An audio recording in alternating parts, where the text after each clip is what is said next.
إن الله وملائكته يصلون على النبي يا أيها الذين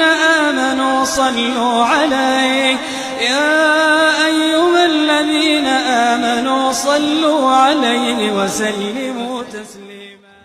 السلام عليكم ورحمة الله وبركاته. أهلا بحضراتكم متابعين قناة وصفة عطار. النهاردة هنقدم لحضراتكم طريقة عمل الزيت الحار في المنزل.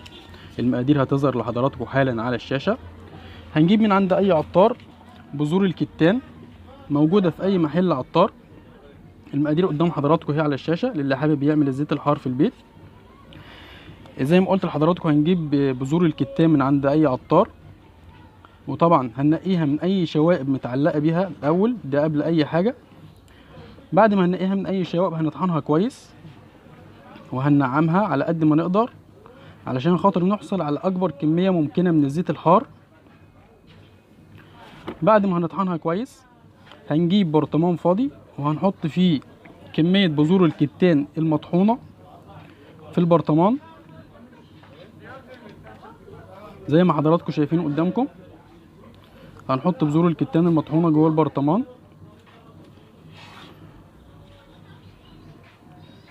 وللي حابب يضيف زيوت ممكن ينفع زيت زيتون او زيت ذرة او زيت عباد. زي ما حضراتكم شايفين هنضيف الزيت على البذور على حسب كمية وحجم البرطمان اللي موجود معانا زي ما حضراتكم شايفين كده. بعد ما هنضيف الزيت على بذور الكتان هنقلب البذور مع الزيت كويس علشان نحصل على قوام متجانس، وعلشان كمان نحصل على اكبر كمية ممكنة من بذور الكتان من الزيت الحار. بنقلب كويس اهو زي ما حضراتكم شايفين، لازم نقلب كويس. بعدين هنقفل البرطمان، نقفله كويس وهنخزنه لمدة 10 أيام مقفولين، بشرط ان كل يوم نقلبه ونقفله زي ما كان. مرة تانية للي حابب يعمل الزيت الحار المقادير موجودة في أول الفيديو. بعد 10 أيام ده شكل الزيت الحار معانا زي ما حضراتكم شايفين. هنصفيه طبعا من البذور اللي كانت فيه كويس قوي،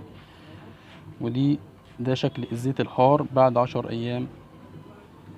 حاجة كويسة ونضيفة على قد ايدك في البيت، عاملاها على ايدك. وبألف هنا وشفا طبق الفول بالزيت الحار. ما تنسوش متابعين قناة وصفة عطار تتابعونا وتشاركونا وتشاركوا الفيديو عشان نحصل على أكبر